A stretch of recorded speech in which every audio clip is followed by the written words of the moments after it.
Asiento, por favor. Sabes, hermano, a veces oramos a Dios, a veces pedimos cosas sin medir las consecuencias ni el precio de lo que Dios nos pide para que sus promesas sean una verdad en nuestras vidas.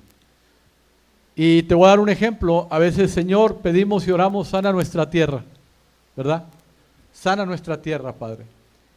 Y a veces tenemos un concepto incorrecto porque tenemos argumentos que no son bíblicos, que hemos oído y creemos que Dios es bueno y Dios es amor, y por lo tanto la sanidad de mi casa va a ser conforme a mi concepto que yo tengo. Y no es nada de eso, hermano, es todo lo contrario. Cuando uno ora a Dios, sana la tierra, y viene Dios a sacar lo oculto. Y eso duele cuando sale lo oculto. ¿Por qué lo oculto? ¿De qué es lo oculto? Eso oculto que dice Lucas capítulo 8, versículo 17. Lucas 8, 17 dice su palabra, y su palabra es verdad, dice: porque nada hay oculto que no haya de ser manifiesto, ni escondido que no haya de ser conocido y de salir a la luz. Entonces, cuando un corazón que ha entendido la causa de Cristo y que ha entendido que el fin de mi fe es la salvación de mi alma, y yo voy a clamar por la salvación de mi esposa, voy a clamar por la salvación de Ociel y de Andrea, voy a clamar por la salvación de Telo y de Cintia, voy a clamar por la salvación de Ana Sofía, voy a clamar, y al levantar mi clamor va a salir lo que está oculto, y eso duele. Son mentiras, son cosas que tú no esperabas, cosas incomprensibles, el por qué, hijo, qué está pasando, situaciones en tus finanzas, y empieza Dios a sacar lo oculto, que es una mentira, y eso duele. Pero la palabra nos enseña y nos habla de tiempos difíciles, habla de tiempos de prueba, y yo le doy gracias a Dios por los tiempos de prueba, hermano, porque eso me lleva a conocer de Dios. Cuando tú enfrentas las pruebas con los principios de la Biblia, vas a llegar a conocer a Dios en medio de esa prueba. Y hay testimonios en la Biblia que todos los hombres que han conocido a Dios han tenido que pasar circunstancias adversas a la lógica y a la razón para poder ver lo sobrenatural. Él es mi proveedor. Amén. Entonces, a veces tengo que pasar situaciones naturales, incomprensibles, para ver lo sobrenatural. Y eso nadie lo quiere. Huimos de las pruebas. Es algo que no es grato hablar de las pruebas, pero hay pruebas de fe y hay consecuencias del pecado. Son cosas muy diferentes. Yo te quiero hablar, ¿qué hacer en mi prueba de fe? Si tú estás viviendo una consecuencia de tu pecado, te voy a dar un consejo: arrepiéntete y apártate del mal y espera que Dios te exalte. Amén. No hay otra fórmula bíblica, no hay otro consejo más que arrepentíos, estar quieto y conocer que yo soy Jehová. Cuando uno te está viviendo una consecuencia de su pecado, lo bíblico es venir a mí, dice Dios a través de Isaías, capítulo 1, venir a mí y estemos a cuentas. Si tu pecado fuere como el rojo carmesí, ya va a quedar como la blanca nieve. Pero venir y estemos a cuentas, es lo que te digo. ¿Has pecado? Bueno, ven a Dios, arrepiéntete, Él te perdona, nada más no peques más, y espera calmadamente, bajo la confianza de Dios, la consecuencia de tu pecado. Pero eso dilo: Señor, saca lo oculto. Por eso cuando David, en sus varias etapas, como escogido de Dios, como elegido, perdóname, él fue elegido por Dios, en una de esas etapas él peca, y vienen consecuencias. Y él aprende de las consecuencias. Y cuando ora a Dios, ya su oración era diferente. Y le decía: Señor, ve si hay en mí camino de iniquidad, ¿verdad? Pruébame a mí. Pero ¿qué hay cuando vienen las cosas incomprensibles? ¿Qué hay cuando hay personas buenas y que vienen cosas malas? ¿O qué es lo que pasa cuando vienen pruebas en medio de tu fe? ¿Verdad? Porque ahí en Santiago, capítulo 1, dice la palabra: hermanos, tenéis gozo cuando os halléis en diversas pruebas. Amén. Pero dice, ¿en diversas pruebas de qué? De la fe. Vayamos por favor Santiago capítulo 1. Santiago capítulo 1 versículo 2. Dice la palabra, hermanos míos, tener confianza cuando os halléis en diversas pruebas, sabiendo que la prueba de vuestra fe. Te voy a poner un ejemplo de una prueba de fe. Daniel, un hombre que era un burócrata, él trabajaba para el rey, él ayudaba a administrar el reino en ese momento, y el rey hace un edicto, y en ese edicto ponen a prueba la fe de Daniel. Y Daniel llega a su casa, abre las ventanas, no por soberbia, ni por retar a la autoridad, sino porque así solía hacerlo. Abre las ventanas, se postra y le dice, Señor, yo te alabo. Bueno, su fe fue puesta en prueba. ¿Y qué le pasó a Daniel? Tuvo que pasar las consecuencias. Pero qué bendición para los hijos y nietos de Daniel. ¿Cómo creció la fe en Daniel? ¿Cómo creció la fe en los hijos de Daniel? ¿Cómo crees que hablaban los nietos y bisnietos de Daniel? No dice la Biblia. Pero ¿cómo crees que se expresaban de Daniel los nietos o los bisnietos? Hombre, mi abuelo, un hombre íntegro, temeroso de Dios. Él conoció, un ángel de Dios descendió, lo libró. Yo quiero que veas ese testimonio en aquel tiempo de cómo Dios libró del foso de los leones a Daniel. Pero fue necesario. Algo incomprensible en la vida. Algo que Daniel, yo te pregunto, ¿tú crees que Daniel meditó en eso? Yo creo que Daniel se postraba y decía, Dios me va a librar. Dios me va a librar de ese edicto. No, Dios lo libró de la prueba, no del edicto. Porque el edicto decía, vas a ir al foso de los leones. O sea, Dios no lo libró de lo establecido por el rey. Él tuvo que ir al foso de los leones y en el foso de los leones descendió un ángel. ¿Por qué descendió un ángel a defender a Daniel? ¿Porque Dios es bueno o Dios es amor? No, hermano. Según la palabra en el Salmo 34 dice, y el ángel de Dios acampa alrededor de los que temen a Dios. Amén. O sea, el temer a Dios trae beneficios a nuestras vidas. ¿Y qué es temer a Dios? No voy a hablar ahorita de ese tema, pero es muy importante que entendamos qué es temer a Dios. Temer a Dios es confiar en Dios. Eso es temer a Dios. Yo temo a Dios, hay evidencia, yo confío en Dios. Y si yo confío en Dios, la angustia, ni el temor, ni la perturbación tienen parte ni suerte en mi vida. Yo te pregunto, ¿tú crees que Daniel entró al foso de los leones con temor, con angustia? Dice la palabra que él fue, entró y Dios se hizo presente. Ahora, ¿qué nos enseña la palabra? Y esto es una obligación mía, advertirles, enseñarles conforme a la palabra de Dios, porque vienen tiempos de sanidad a tu tierra. Vienen tiempos de sanidad, son necesarios. Son necesarios. Y esos tiempos de prueba de fe implican que va a haber situaciones adversas o a lo mejor incomprensibles en tu vida. Pero ¿qué hacer? ¿Qué me muestra la palabra? Bueno, yo quiero hablarte de 3 principios. Uno está en Santiago capítulo 4, versículo 7.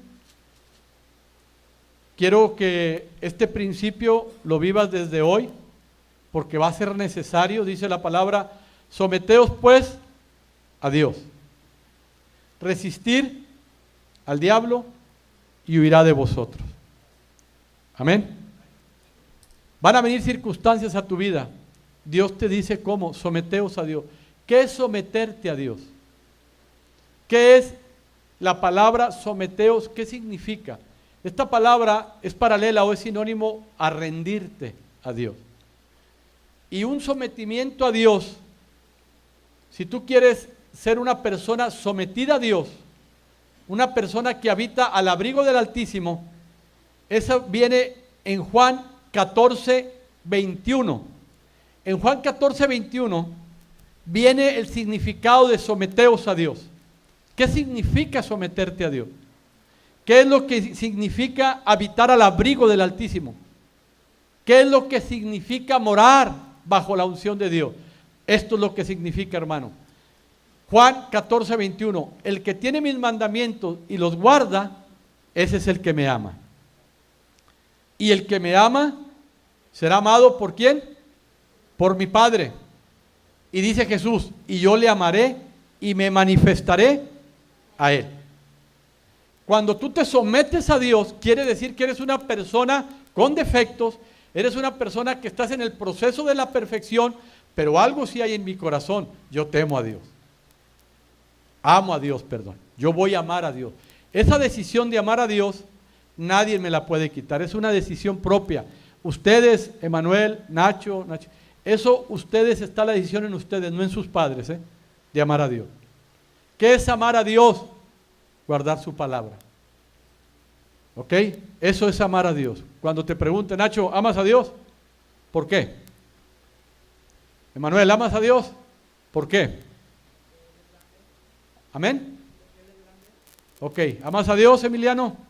Les voy a decir la respuesta correcta, porque quiero que crezcan con fundamentos bíblicos. Amar a Dios es obedecer su palabra. Nada más. Si ustedes dicen que aman a Dios, tiene que haber una evidencia a Dios, no a la gente. Y amar a Dios no es venir los domingos a la iglesia. Yo vengo a la iglesia porque deseo alabar a Dios. Amén. Yo vengo a la iglesia porque anhelo bendecir a Dios. Pero eso es una extensión de mi amor a Dios. Amar a Dios, grábatelo en tu corazón, hijo. Eso es muy importante, esto es vital para ustedes y para ustedes. Amar a Dios es obedecer su palabra. Amén. Si has oído, por ejemplo, mi hijo, amo a Dios porque Él es grande, amo a Dios, y son conceptos que son parte del amor de Dios. Pero la Biblia dice, amar a Dios es guardar su palabra. Ahora, yo te pregunto, ¿quieres que Dios te ame, hijo? Ok, ¿has escuchado que Dios los ama? Bueno, bíblicamente te voy a decir que Dios no nos ama. Ok, porque han sido clichés, han sido argumentos, palabras, que creemos que el amor de Dios es como el que vivimos nosotros. Y la Biblia dice, del Salmo 5:5, yo quiero que pongan atención, Vanessa, Nacho. A sus padres ya les he hablado mucho, hijo, mucho. Así que ya la sangre sobre ellos. ¿Ok? En el Salmo 5:5 dice, los insensatos no estarán delante de mis ojos. Aborreces a todos los que hacen iniquidad. ¿Ok? Salmo 5:5. Pero vas a encontrar predicadores o profetas que van a decir, Dios es amor. De tal manera amó Dios al mundo que ha dado a su Hijo Jesucristo, para que todo aquel que en Él crea no se pierda, mas tenga vida eterna. Y de ahí sacan que Dios me ama. Bueno, Dios amó al mundo. ¿A qué mundo amó Dios? Cuando Adán y Eva andaban desnudos, la voz de Dios se paseaba por el monte y Dios los amaba. Ok, pero Dios quiere amarnos. Y para yo ser una persona, dice en Santiago, someteos pues a Dios. Lo que tienes que hacer, lo primero que tienes que hacer, la primera actitud que tienes que hacer para empezar a arreglar esas pruebas de fe, para empezar a arreglar ese problema que hay en tu casa, para empezarle a dar vida a ese problema que hay en tu casa, necesitas la mano de Dios. ¿Estamos de acuerdo o no? Yo sí necesito a Dios. Yo necesito que Dios guarde a mi familia. Yo necesito que día a día Dios me cuide. Yo necesito que día a día vivir bajo el abrigo del Altísimo. Yo necesito que día a día yo vivir el plan de Dios para mi vida. ¿Cómo poder vivir el plan de Dios día a día, hermano? ¿Qué es lo que Dios me pide para yo vivir cada día bajo la protección de Dios? El Salmo 91 dice, el que habita al abrigo del Altísimo. Ese pasaje es paralelo a Santiago 4, someteos pues a Dios. Amén. Habitar bajo el abrigo del Altísimo, someteos pues a Dios, resistir al diablo, ¿y qué va a pasar? Va a huir. Usted ya no les pida a Dios que los proteja. Ustedes tienen el poder de deshacer toda obra de Satanás. ¿Ok? Ya no oren, Padre, cuídame. No, tú tienes el poder de levantarte y decirle a Satanás, en el nombre de Jesucristo te reprendo. Y va a huir. Lo dice Santiago 4. Someteos a Dios. Amén. ¿Resistir a quién?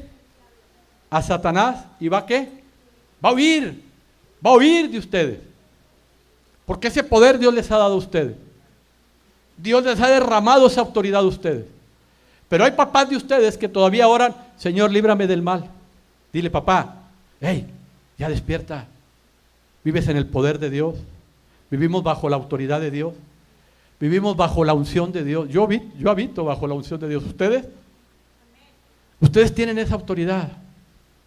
Tienen ese poder de parte de Dios. Someteos a Dios. ¿Qué es someteos a Dios, Emiliano? Obedecer a Dios. ¿Ok? Eso es someterte a Dios. Obediencia total y absoluta a su palabra. Y dice la palabra de Dios, dice, los insensatos no estarán delante de sus ojos. Tienen que dejar de ser insensatos, desobedientes a sus padres. Ustedes quieren el poder de Dios. Ustedes ahorita tienen un propósito. Ustedes. Obedecer a Dios, obedecer a sus padres y obedecer las autoridades civiles, que son sus maestros. Si ustedes hacen eso, si se someten a Dios, obedeciendo su palabra, obedeciendo a sus padres, obedeciendo a los maestros, que son sus autoridades, y Dios dice respetar a vuestras autoridades en todo, porque son puestas por Dios. Eso es someterte a Dios, hijo. ¿Ok? Me someto a Dios. Amén. Y entonces ustedes van a poder orar, porque la oración eficaz del justo tiene poder. Ahora entiendes por qué la oración de sus padres y la oración de no tiene poder. ¿Por qué? ¿Por qué no hay esa autoridad en la oración del hombre? Porque no nos sometemos a Dios. Amén. Batallamos para someternos a este manual que es la Biblia. Ahora vayamos a Juan, de nuevo, perdón. Juan, ¿ustedes quieren que Dios los ame? Yo también, hijo. Pero esa no es decisión mía. Yo puedo orar y pedirle que Dios los guarde, que Dios les dé un corazón entendido, que Dios traiga un despertar a sus vidas, hasta ahí. No pasa de una oración. Pero la decisión de ser bendecidos por Dios está en ustedes, no en Dios. ¿Ok? Tú no necesitas pedirle a Dios que te bendiga. Ustedes ya son bendecidos por Dios. Ahora yo les pregunto, ¿ustedes quieren ser de las personas que día a día le pidan a Dios bendición? ¿Ustedes quieren ser de las personas que día a día busquen la bendición? ¿O quieren ser personas que van caminando y las bendiciones las alcanzan? ¿Qué quieren? Que me alcancen las bendiciones, ¿verdad? Salmo 28, perdóname, Deuteronomio 28, capítulo 1 y versículo 2. Vayamos por favor, Deuteronomio 28. Aquí nos habla cómo las bendiciones nos alcanzan, hijo. Cómo somos favorecidos. Dios ha decretado, dice, acontecerá que si obedeces la palabra de Dios y guardas su palabra y pones por obra sus mandamientos, también Jehová tu Dios te exaltará en la escuela, te exaltará en los deportes, te exaltará en lo que muevas, ¿ok? Dios te va a exaltar. Y dice la palabra, y vendrán sobre ti todas estas bendiciones y te alcanzarán si obedeces a Dios. Yo te pregunto, ¿vale la pena obedecer a Dios? Es fácil su yugo, es fácil su carga. Obedecer a Dios es la mayor riqueza que ustedes pueden hallar en la tierra, porque Él ha prometido exaltarte. Ahora vayamos al Evangelio San Juan, que el Evangelio San Juan, capítulo 14, versículo 21, esta palabra es paralela a Deuteronomio 28, 1 y 2, porque Dios Padre es el mismo de ayer, hoy y por los siglos de los siglos. Pero yo quiero que pongas atención, que dice Juan 14, 21, el que tiene mis mandamientos y los guarda, ese es el que me ama. Ahí les va de nuevo. El que guarda mi palabra y mis mandamientos, ese es el que me ama. ¿Quién es el que ama a Dios? Tú tienes la decisión de amar a Dios, ok. Pero ¿cómo le voy a hacer ver a Dios que le amo? Obedeciendo su palabra, ok.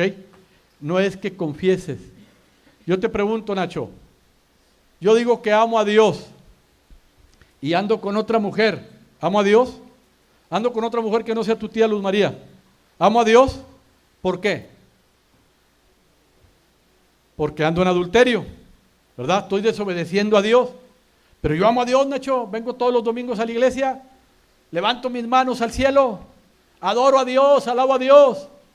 ¿Tú crees que amo a Dios? ¿Verdad que no? Tengo que obedecer a Dios para que mis palabras y mi obediencia y mis hechos sean congruentes. Y Dios, que me ve en secreto, Él prometió su palabra, dice: el que guarda mis mandamientos, ese es el que me ama. Ese es el que me ama. Y dice Dios: y el que me ama será amado por mi Padre. ¿Quieren ser amados por Dios? Yo sí. Necesito el amor de Dios. Necesito la gracia de Dios. Necesito la bendición de Dios día a día. Conocer su palabra, bendecir.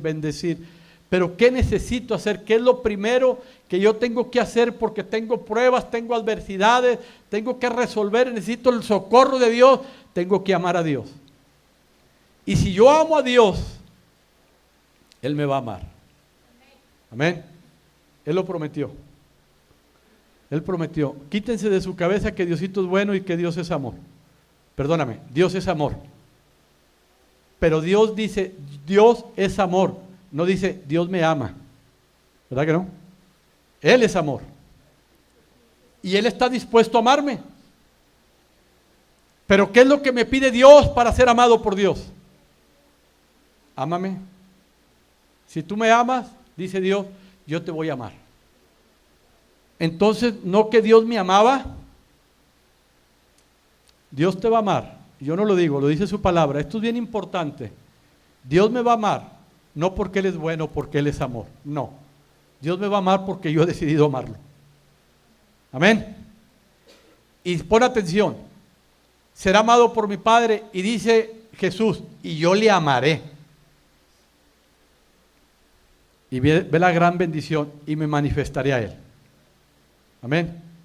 ¿Por qué Dios me va a bendecir? ¿Por qué Dios se va a hacer presente en mi vida, en mis problemas? Porque he decidido amar su palabra y guardar sus mandamientos.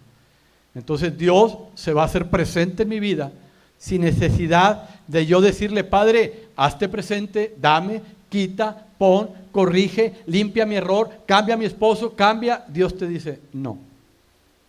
No han entendido mi lenguaje. Si tú me amas, si tú obedeces mi palabra, yo te voy a amar. Por eso, cuando yo predico en una boda donde hay católicos, cristianos, yo les digo: Dios no ama a los cristianos. Y se han ido 3 familias porque dije esa verdad, que si tú no amas a Dios, Dios no te va a bendecir. ¿Sabes qué me dijo una familia? 2 familias me dijeron: pastor, usted me está atando del púlpito. Usted dice que Dios no me ama. Yo no lo digo, hermano. Lo dice su palabra. Yo no lo digo. Lo dice Dios. Dios desea amarte. Dios ha manifestado su amor para con nosotros, dando a su Hijo Jesucristo, para que todo aquel que en Él crea, amén, para que todo aquel que le obedezca no se pierda y tenga vida eterna. Eso es lo primero que tú tienes que hacer para empezar. Va a salir lo oculto. ¿Cómo enfrentar los problemas? ¿Cómo salir lo oculto? Bueno, hermano, te voy a dar una respuesta bíblica. Ama a Dios sobre todas las cosas. Es el primer mandamiento. Amarás al Señor tu Dios con todo tu corazón, con toda tu alma, con toda tu mente, con todo tu ser. ¿Verdad? Eso es el primer mandamiento. Amarás a Dios. Ahora yo te pregunto, ¿cómo crees tú amar a Dios?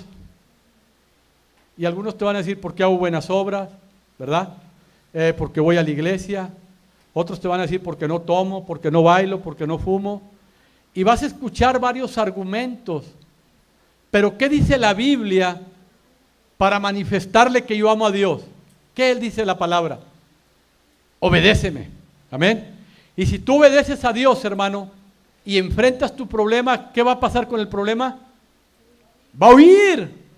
Ahora entiendes por qué no ha huido tu problema. Ahora entiendes por qué no ha llegado esa bendición. Ahora entiendes por qué Dios no se ha hecho presente en tu vida. Porque no amamos a Dios. Amén. ¿Sí me expliqué o no? Bueno, la predicación es para ellos. ¿Sí me expliqué, hijo? Amén. Eso es lo primero que tenemos que hacer. ¿Quieres que Dios se haga presente en tu vida? Es que hay tantos argumentos que no tienen fundamentos bíblicos. Dios es bueno, hermano. Dios te va a arreglar tu problema. No es cierto, hermano. Dios es bueno, Dios te va a bendecir. No es cierto, hermano. Dios es Dios poderoso, el gran yo soy, el que tiene el poder de llamar las cosas que no son como si fuesen, que te ha manifestado su amor a través de Cristo, te ha dado la oportunidad a través de Cristo de restaurar tu vida, de bendecir tu vida y de que seas cabeza y no cola. ¿Pero qué te pide Dios? Obedéceme, obedéceme. Someteos pues a Dios. Resistir al problema, ¿y qué va a pasar? Va a huir de vosotros. Es bien importante tu obediencia a Dios. Es bien importante tu fidelidad a Dios. Cuando uno le es fiel a Dios, hermano, no temas la noticia, no temas la circunstancia, no temas lo que venga, porque vas a conocer la verdad. Daniel conoció una verdad. Jehová Nishi, su gloria, su escudo y el que levanta su cabeza. ¿Cierto o no? Él conoció una verdad de Dios. Él había escuchado que Dios tenía poder de librar. Él predicaba eso. Él era fiel a Dios. Dice la palabra que era un hombre intachable. Que el mismo rey, cuando vino al foso de los leones, le dijo: Daniel, siervo del Dios viviente, a quien tú continuamente sirves. Eso es amar a Dios. Amén. Servir a Dios cada día.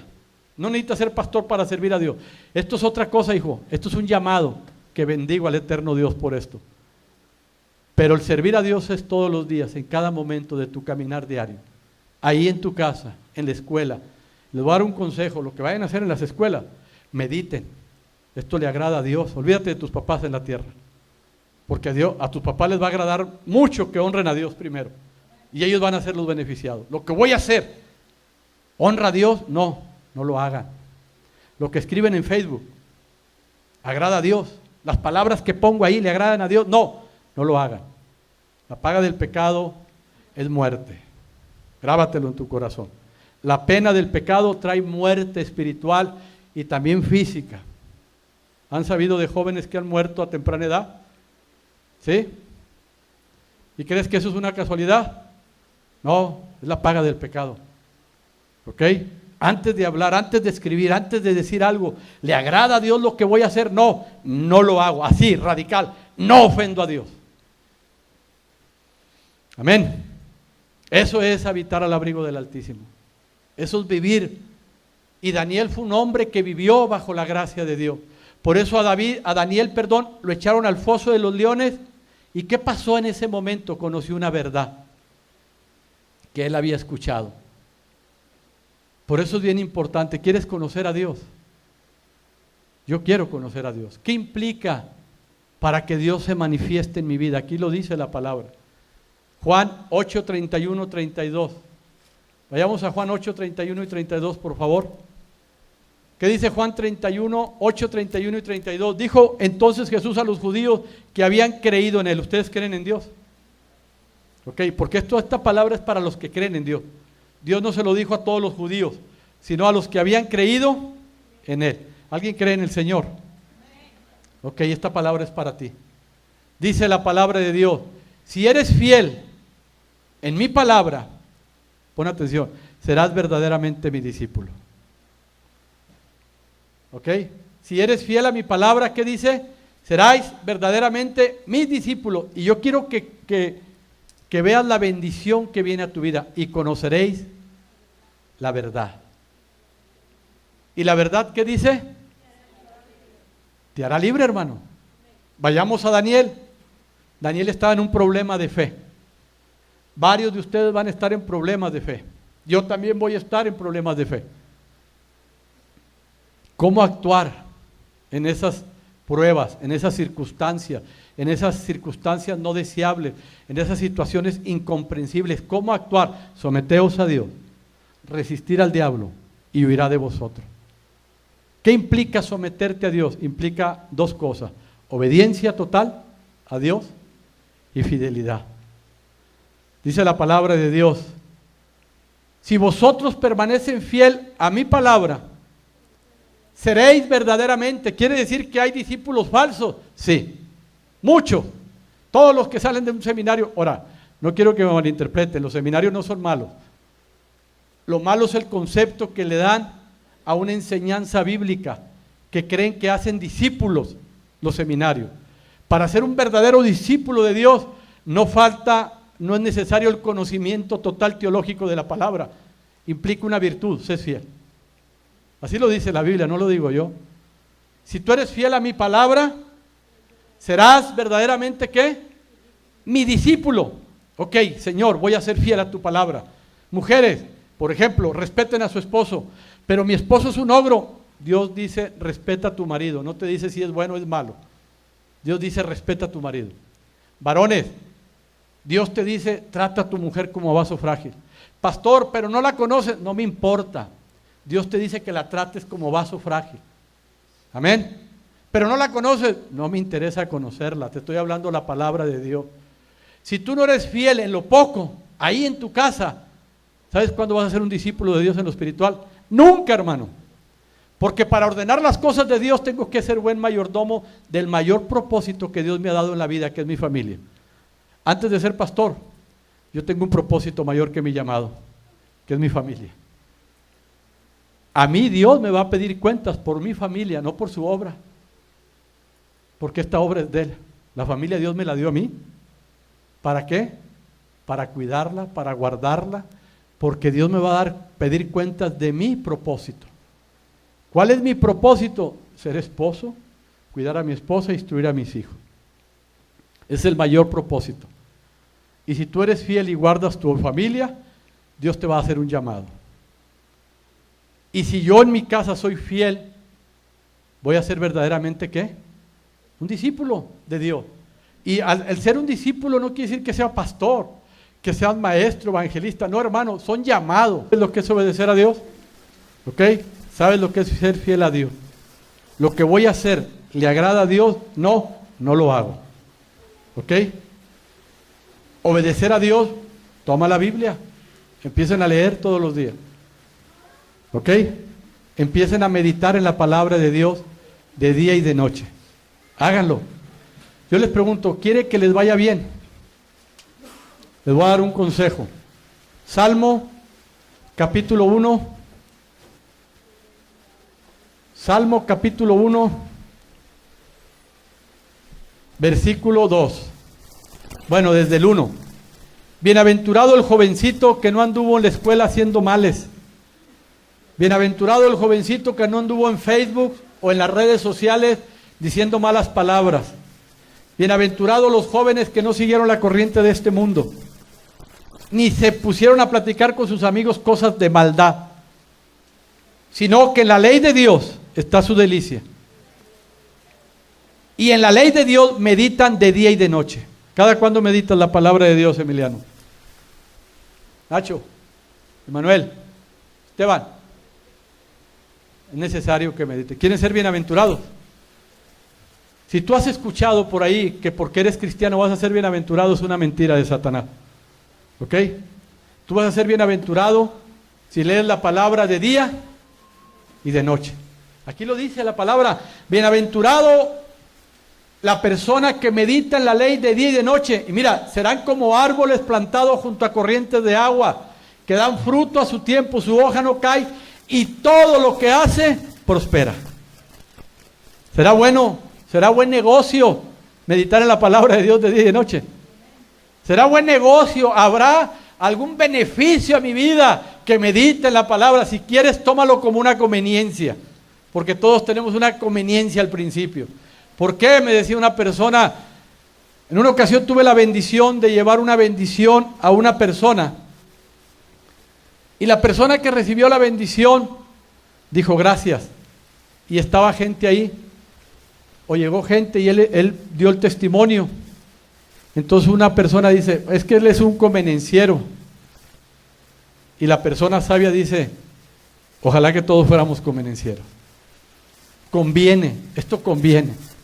Amén. Esto, si quieres tomarlo por el lado de una seguridad propia, conviene meditar en la palabra de día y de noche, conviene, porque Dios dice, el Dios que tú crees, El Dios que te ha guardado hasta hoy ha dicho y ha decretado que tú vas a prosperar en todo lo que hagas. Ahora entiendes por qué no prosperamos en todo lo que hacemos. Si tú parafraseas la palabra, te dice, si tú no meditas en mi palabra de día y de noche, vas a estar seco como los árboles muertos. Y lo que haces no va a prosperar. Así, si tú parafraseas esta palabra. Entonces, ¿conviene meditar en la palabra de día y de noche? Sí, hágalo. ¿Cuántas horas le inviertes al Facebook? 2 horas diarias. ¿Tu hijo? Bueno, inviértale 1 hora y 1 hora a la palabra. Amén. ¿Verdad que sí tienen tiempo? Es necesario meditar en su palabra de día y de noche. Te hablo a ti para que los oigan aquellos. Ustedes háganme segunda, ¿ok? Vayamos al segundo principio de cómo arreglar nuestros problemas, de cómo enfrentar las situaciones, de cómo, qué me enseña la palabra, porque vienen tiempos difíciles, hermano. Vamos a llorar juntos. Hemos sido un pueblo poquito negligentes. Viene lo oculto, va a salir lo oculto. Eso va a doler. Yo te estoy, en el nombre de Jesús, ¿qué es lo que puedes hacer ahorita? Para cuando vengan esos momentos estés fortalecido en el Señor y en el poder de su fuerza y los puedas enfrentar y que huya de ti. El segundo consejo bíblico que te doy está en Santiago capítulo 1. Santiago 1, versículo 2. Hasta aquí yo quiero hacer una pauta. ¿Hay alguna pregunta? ¿Hay alguna pregunta? Ok, vayamos al segundo punto. Confiar en Dios. Santiago 1:2.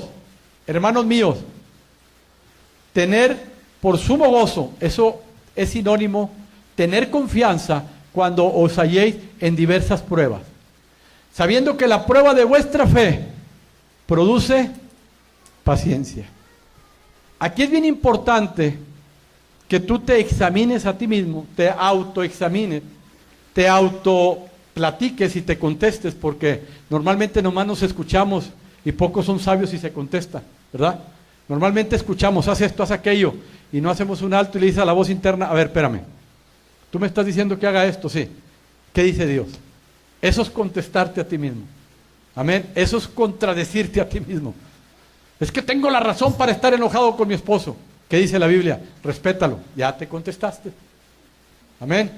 Por eso Dios dice, medita en la palabra de día y de noche, medita, tú vas a ser el beneficiado. Dios te va a traer bienaventuranza, porque vas a cerrar tu boca, vas a meditar antes de hablar y antes de decir, vas a poder reflexionar y vas a decir, qué bueno que no lo hice, qué bueno que medité lo que iba a decir. ¿No te ha pasado? ¿O no te ha pasado que después de que haces, deshaces, meditas, no debería haberlo hecho? Pero hay una cosa más triste, que somos soberbios y nos impide ir a pedir perdón. Eso es más dañino, eso es cáncer de soberbia y eso destruye. Es necesario, hermano, que te autoexamine. Y dice la palabra Santiago 1:2, cuando os halléis en diversas pruebas de tu fe. ¿Alguien está en alguna prueba de fe? Ahí está una persona que yo soy testigo. ¿Alguien está? Una prueba de fe es que yo soy fiel a Dios, me gozo y estoy en una situación incomprensible.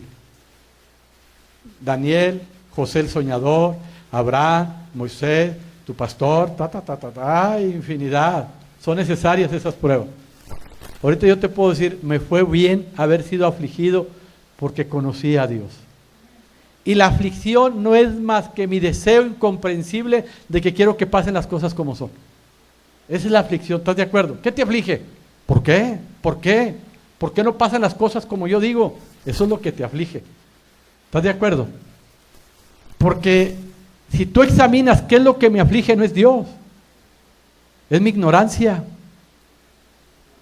Entonces, cuando viene una prueba de fe, Dios le dice a Ulises, yo soy tu proveedor, ¿crees?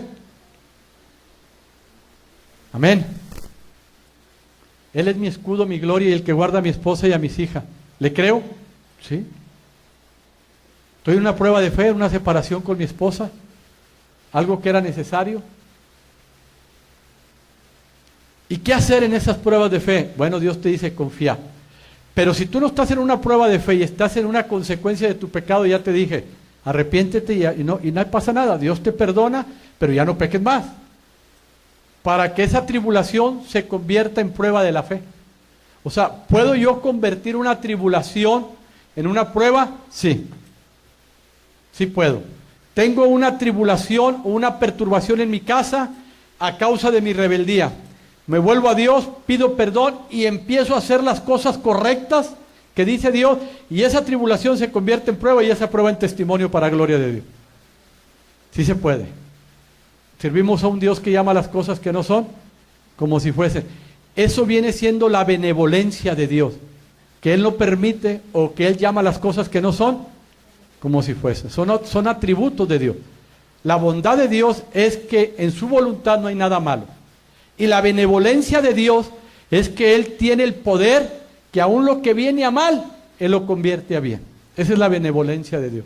Amén. Y Él tiene ese poder y ese está a favor de tu vida. Pero ¿qué hacer en una prueba de fe?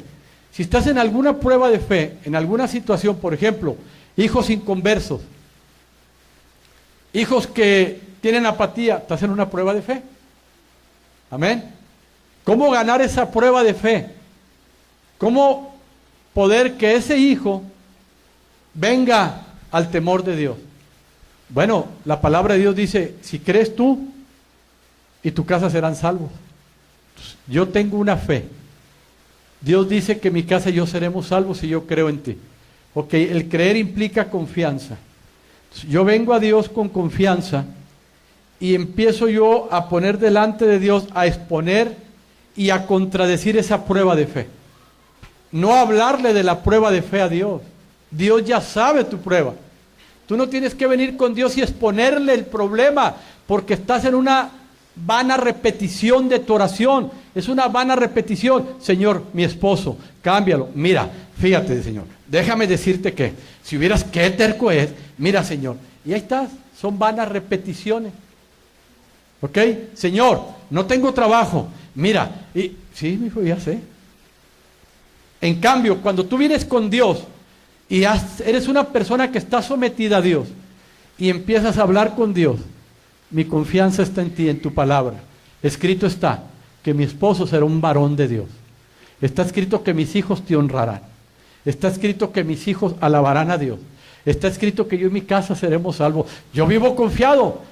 Y de repente sales de la oración y ves a tu hijo en el alcohol, ves a tu hija mal, Yo no le creo a eso. Yo no le creo a la mentira. Yo le creo a la verdad, que no la veo, pero tengo la certeza que va a suceder. Eso es fe. Eso es confiar en Dios. Amén. Confiar en Dios, hermano, implica morir a tu lógica y a tu razón. Amén. Vayamos a Dios, a su palabra. ¿Qué implica confiar en Dios? Es que quiero que nos ayudemos, hermano, porque muchas veces escuchas, confía en Dios. Ok, ¿qué es confiar en Dios? ¿Verdad? Ten fe. Ok, ¿qué es fe? Sométete a Dios. ¿Qué es someterme a Dios? O sea, yo quiero, pero no sé. Es el error de los predicadores que tenemos, que nomás exponemos, pero no enseñamos. Pero cuando hay enseñanza nos dormimos. Y no te sientas mal, no te sientas mal. Te voy a decir por qué te duermes. Porque dentro de ti está la carne y está el espíritu. El espíritu te quiere dar vida y la carne te dice, no lo hagas, duérmete. ¿En serio? Si yo ahorita estuviera aquí un comediante y si yo ahorita te empiezo a hablar un mensaje emocional y te empiezo a hablar y chascarrillo, no hombre, qué predicación, estuvo buenísima. No, hermano, no te dije nada. Pero ahorita que te hablo la palabra, viene, Ahora, no te sientas mal, esto es parte de, quiero que te despiertes. ¿Por qué pasa esto? Te voy a dar una razón. Necesitas tener coinonía con Dios. ¿Ok? Necesitas orar, necesitas leer, necesitas despertar ese amor hacia Dios. Dile, Señor, despiértame. Si anoche te acostaste viendo la pelea de Julio César Chávez, viendo a los Tigres, a los Rayados, y viendo, y luego vienes el domingo y ¿dónde está el Espíritu? Por eso dice, bienaventurado el que medita de día y de noche. Y no, yo no me siento, hermano, yo te comprendo y te amo. Por mí no creas que, ay, el pastor me dijo, no, ya, y es más, yo ya, no es porque, pero yo te acostumbras. Mamá me dijo, ay, mi amor, me dormí todo el culto. Sí, mamá, te vi. Le dije, pero si a Pablo o a Pedro se le cayó una persona, se le durmió. A mí, pues a mí con más razón, ¿verdad? Pero no temas y no te sientas mal, mira, te amo, en serio. Y yo deseo que vayas a la eternidad. Deseo que aquí seas millonario y que tengas una vida plena, en serio. Y lo que te estoy diciendo son principios para llegar allá.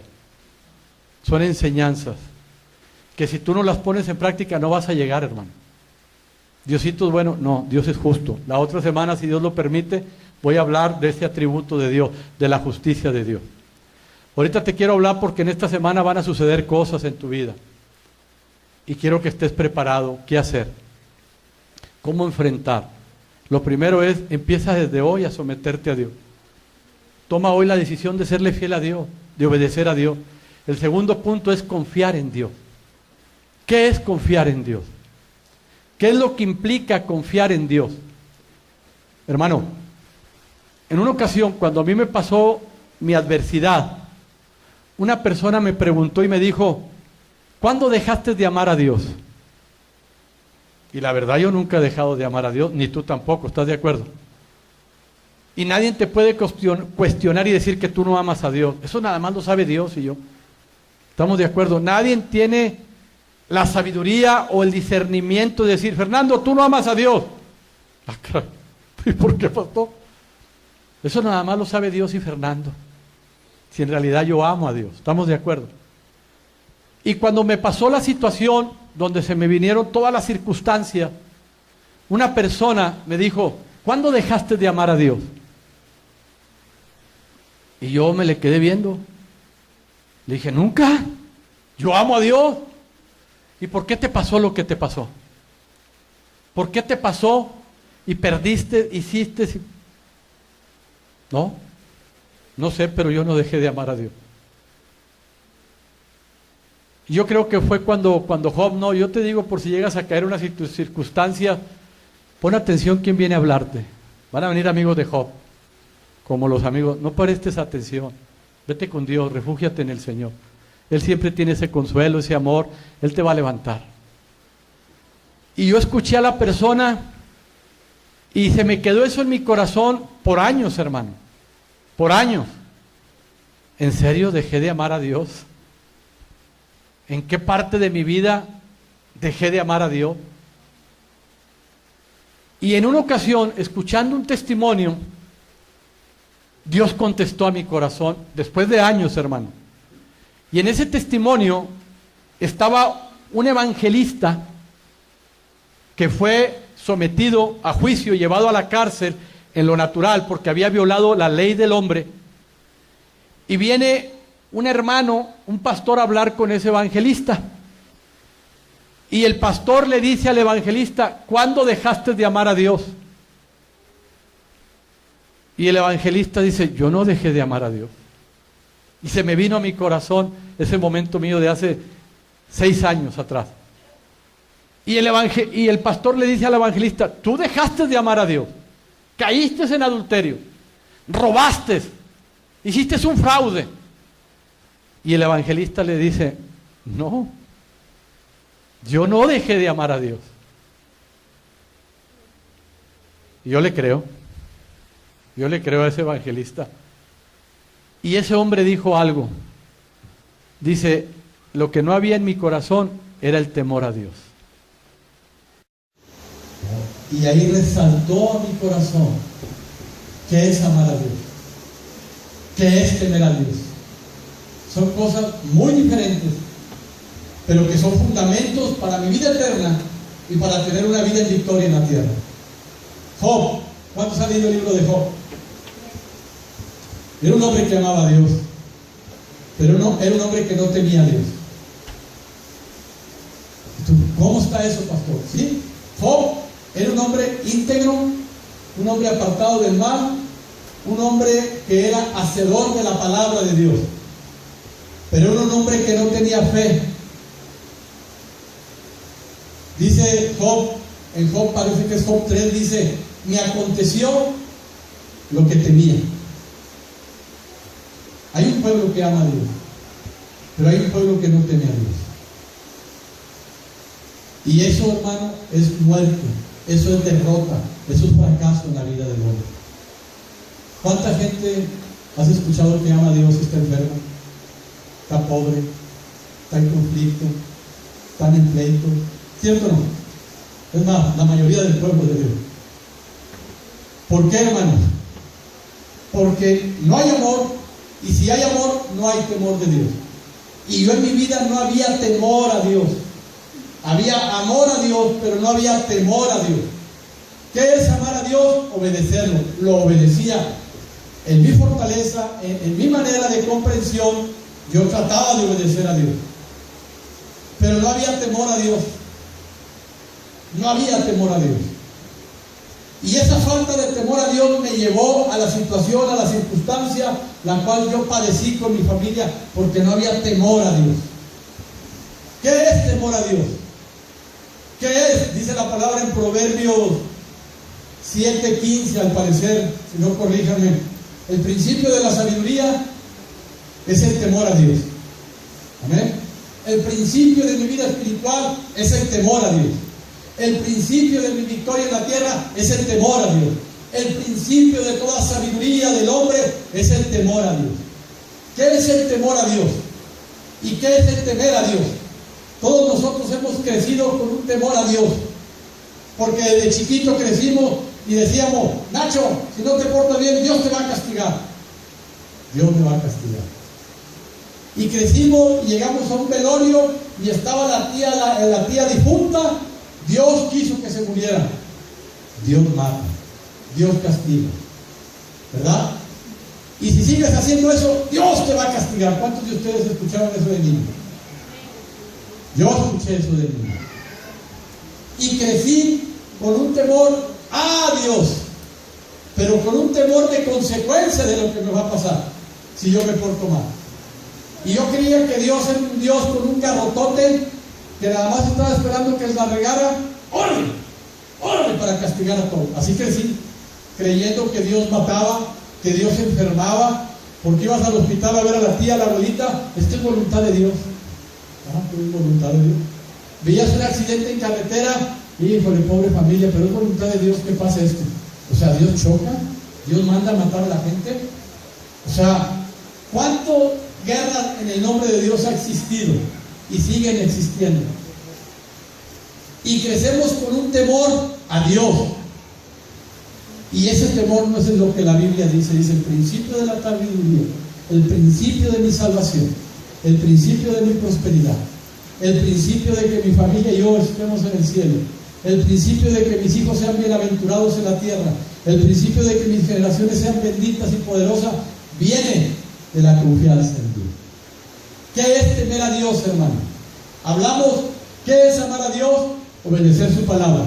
¿Qué es temer a Dios? Confiar en Dios. Yo no confiaba en Dios.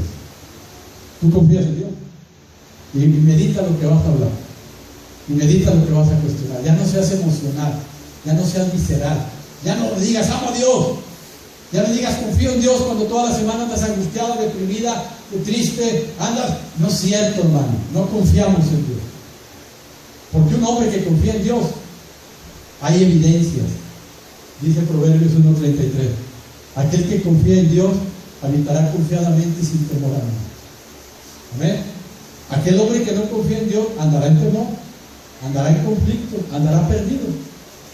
Entonces necesitamos, hermano, fomentar en nuestra vida la confianza en Dios.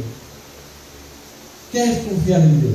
Vayamos, por favor. Ahorita se venía a mi corazón un testimonio de un hombre que está en Génesis. Déjame hallar ese versículo, por favor. Génesis 22, para explicar un poquito más qué es confiar en Dios. Génesis 22. Ahí estamos, hermanos. Génesis 22. ¿Qué es confiar en Dios? Dice la palabra, Génesis 22. Pasado cierto tiempo, Dios puso a prueba a Abraham y le dijo, ¿quién puso a prueba a Abraham? ¿Hay pruebas de la fe? Hay pruebas de la fe. Amén. Hay pruebas de fe. Gloria a Dios por esas pruebas.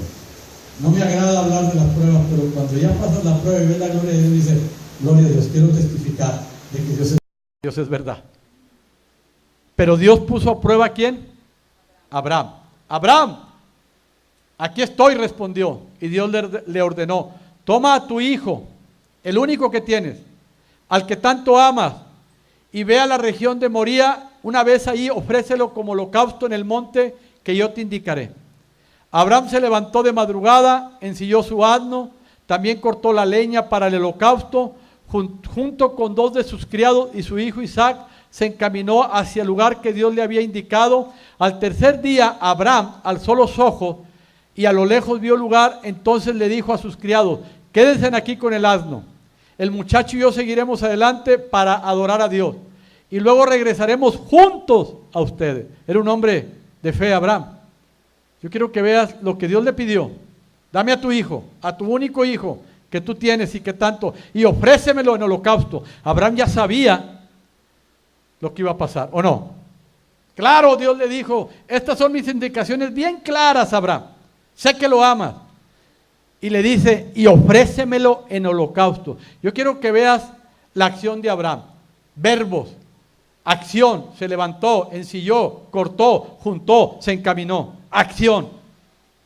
Y dice la palabra que Abraham les dijo a sus siervos, regresaremos junto a ustedes. Eso es fe, eso es confiar en Dios.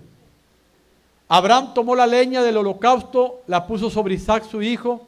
Él por su parte cargó con el fuego y el cuchillo y los dos siguieron caminando juntos.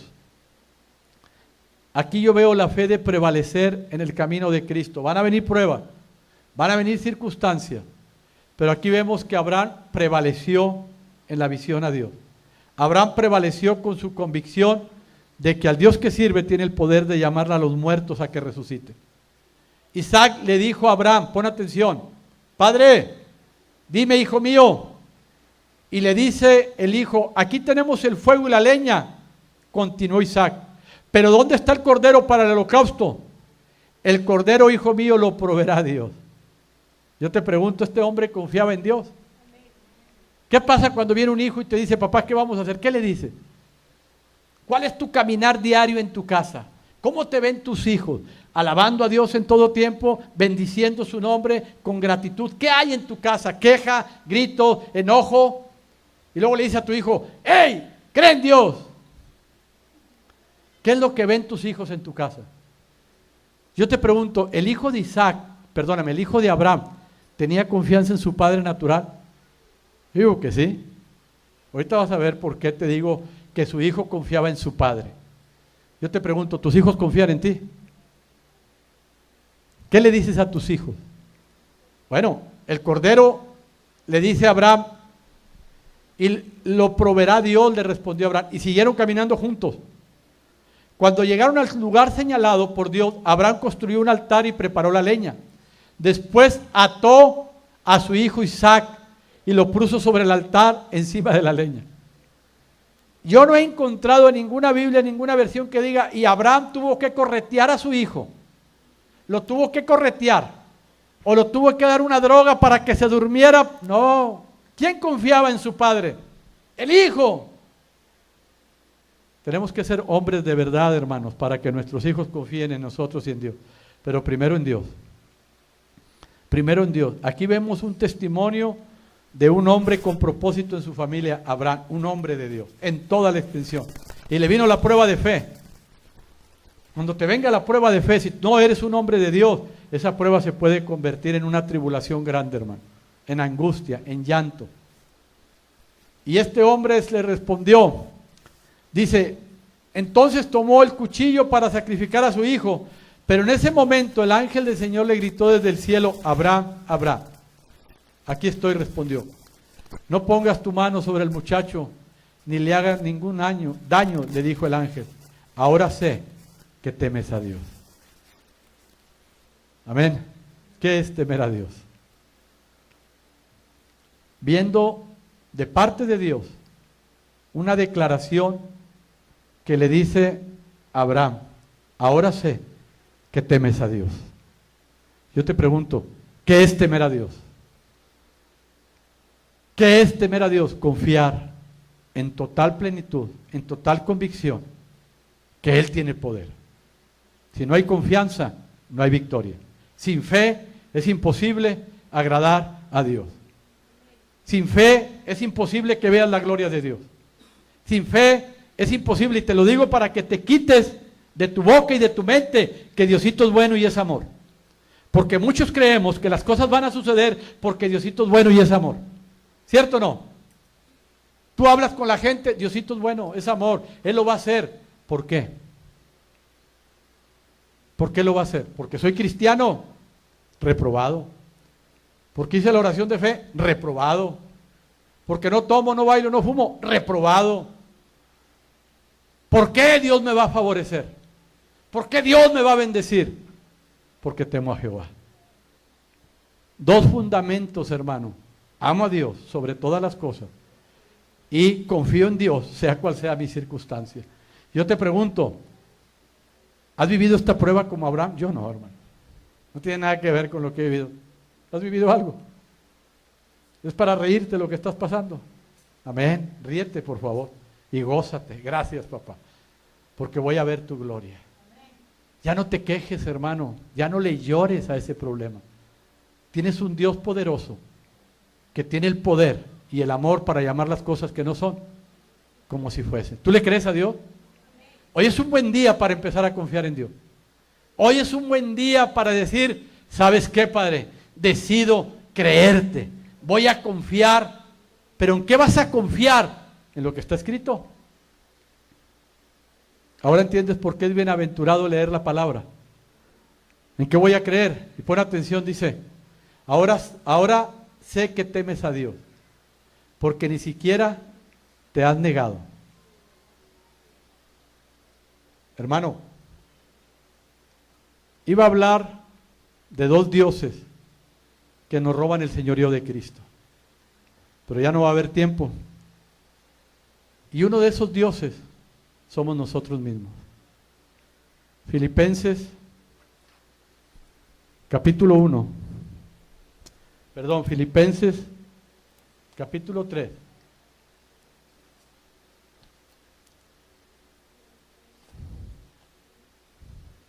Filipenses capítulo 3, versículo 17 y 19. Pon atención. Dice la palabra, pero este tema lo vamos a explicar, si Dios lo permite, el próximo domingo. Filipenses capítulo 3, 17 al 19. Dice su palabra, hermanos, sigan todos mi ejemplo y fíjense en los que se comportan conforme al modelo que les hemos dado. Como les he dicho a menudo, y ahora lo repito hasta con lágrimas, mi Pablo, ahora lo repito con lágrimas, muchos se comportan como enemigos de la cruz. Su destino es la destrucción. Adoran al Dios de sus propios deseos y se enorgullecen de lo que es su vergüenza. Aquí está el mayor de tus enemigos, tu deseo. Para que Abraham viera la gloria de Dios, Dios le dice, ahora sé que temes a Dios porque te has negado a ti mismo. Amén. ¿A qué se negó Abraham si él no iba a morir? Pero yo te pregunto, y tú lo harías, papá, y yo lo haría, si Dios ahorita viene y me dice, entrégame a Telo. No, Señor, llévame a mí. ¿O no le harías? ¿No harías eso, Julio?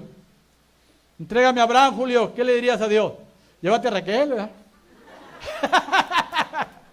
No. A mi amada no me la quites, todavía me falta mucho que correr. Llévate a Raquel, Señor. ¿Qué le dirías a Dios? Llévame a mí. Pero Dios no le dijo a Abraham, súbete a una peña y aviéntate. Se hubiera subido ahí, se hubiera aventado. Dios fue más profundo a su deseo, fue a su amor, fue a lo que sustituía a Dios en la vida de Abraham. Entrégame a tu hijo, coma, y Abraham, a quien tú tanto amas, coma. ¿Te amas a ti mismo? Sí, hermano. Nos amamos tanto que ofendemos a Dios. peleamos tanto nuestros deseos que nos impide ver la gloria de Dios. Y el deseo, te voy a dejar de tarea Primera de Samuel, capítulo 1, y lo vamos a examinar el próximo domingo, lo que es el Dios del deseo. Aquí la Biblia habla y Pablo dice, el Dios de tus deseos. ¿Cuántas veces tu deseo te ha llevado a pelear? Te ha corrompido. ¿Cuántas veces tu deseo te ha llevado a pelear con tu esposa y a maldecir a tus hijos? ¿Cuántas veces? Porque es un Dios que tenemos que entregar.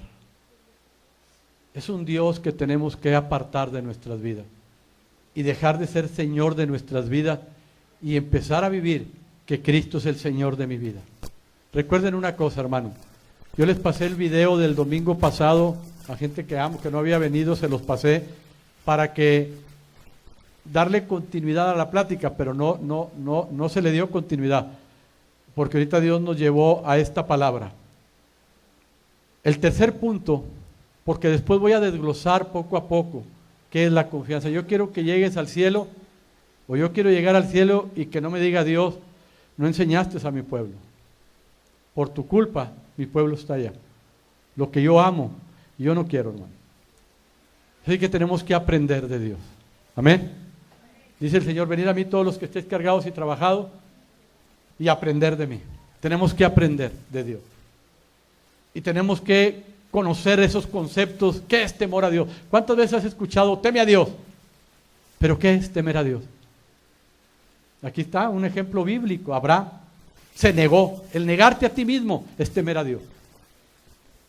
El crucificar tu carne. Vayamos al tercer punto y el último para celebrar la Santa Cena. Hablamos que tenemos que someternos a Dios. Amén. 2. Hablamos de confiar en Dios. ¿Cómo podemos confiar en Dios? Rápidamente, Primera de Pedro, capítulo 5, versículos 6 y 9. Primera de Pedro, capítulo 5, versículos 6 y 9. Humillados pues bajo la poderosa mano de Dios, para que Él te exalte cuando fuere tiempo, echando toda vuestra ansiedad sobre Él, porque Él tiene cuidado de vosotros. Amén. Eso es dos actitudes que tú tienes que hacer en la tierra, para que en el cielo empiece a pasar el milagro en la tierra. Humillados pues, después vamos a platicar qué implica el humillarte. Humillados pues, eso empieza a hacer desde hoy. Humillar es reconocer que Dios tiene el control y la autoridad sobre todo. Y echar tu ansiedad sobre Él. Dios te dice, echa tu ansiedad. Y te dice el por qué. Porque ser sobrios y velad. Porque vuestro adversario el diablo, como león rugiente, anda buscando alrededor a quien devorar. ¿Ok? Entonces, es necesario que tu confianza en Dios implique arrodillarte, tener un tiempo con Dios, coinonía con Dios, echar tu ansiedad sobre Él y empezar a declarar toda palabra escrita por Dios, sea cual sea tu prueba de fe. Por eso es necesario que aprendas la palabra. Es necesario que extraigas palabra, la guardes en tu corazón para la hora de hablar con Dios y Satanás, tú tengas la palabra escrita y le digas a Satanás, me someto a ti, Padre. Sabes que amo y confío en tu nombre y en el nombre de Jesús ato el hocico de Satanás y le ordeno que huya, porque escrito está que lo que ate en la tierra será atado en los cielos y en el nombre de Jesús ato. Y empiezas a hablar con Dios y a hablar palabra de Dios y sabes que va a oír. Pero si no sabes palabra, hermano, si no tienes palabra en tu corazón, ¿qué es lo que está escrito? ¿Qué es lo que le vas a decir a Dios? Pues lo que yo creo, lo que yo siento. No, hermano, eso no funciona. Tus buenos sentimientos expuestos delante de Dios no funciona. Lo que funciona en el tribunal de Dios, en la gloria de Dios, es lo que está escrito en su palabra. No es mi oración elocuente. No, hermano, es la palabra escrita. ¿Te acuerdas Satanás cuando vino a seducir a Cristo? ¿Qué le dijo Cristo? Escrito está. Amén. Esa es la última palabra. Eso es lo que va a suceder. Porque mi hijo confía en mí, se somete a mí y lo que está escrito, eso es lo que voy a hacer. Y yo he prometido que la casa de mi siervo Julio será salva. Escrito está y lo voy a hacer. Y Dios empieza a hacer, a proveer lo que Él escribió. Es necesario que aprendas la palabra de Dios. Es necesario que la guardes en tu corazón. El tercer punto, y con esto yo quiero terminar, es la paciencia. ¿Saben lo que es la paciencia? Ok, la paciencia viene de la palabra griega upomone, que implica constancia, perseverancia, sobrellevar, firmeza, mantenerse, sufrimiento con paciencia. La palabra combina upo, debajo, mone, permanecer. Describe la capacidad de continuar en pie bajo circunstancias difíciles, no asumiendo una complacencia pasiva, sino el esfuerzo a quien resiste activamente ante los inconvenientes y el fracaso. Es paciencia. Después se los mando por WhatsApp. ¿Ok? Paciencia no es que te corra atole por las venas, ¿verdad? Ya, no pasa nada. No se va a pasar. Mira qué paciencia tiene esa mujer. No. En el rancho dice, tiene atole en las venas. No, hermano, la paciencia no es quedarte pasivamente sufriendo. Dios va a actuar. Eso no es paciencia. ¿Ok? Y si no hay paciencia en tu vida, no hay promesa. Dice la palabra, no perdéis pues vuestra confianza, que tiene gran galardón. ¿Se acuerdan que le dije la confianza? Porque os es necesaria la paciencia para que habiendo hecho la voluntad de Dios, obtengas la promesa. Aquí está escrito los 3 principios que te hablé. Amén. Te hablé de la voluntad de Dios, te hablé de confianza y te hablé de paciencia. Es necesaria la paciencia, estar quieto y conocer que yo soy Jehová. Eso es algo muy difícil, pero es necesario que confíes en Dios. Mi confianza en Dios me lleva a ser paciente, esperar como el sembrador. Siembro la semilla, va a dar fruto en el nombre de Jesús. Amén, hermano. Vamos a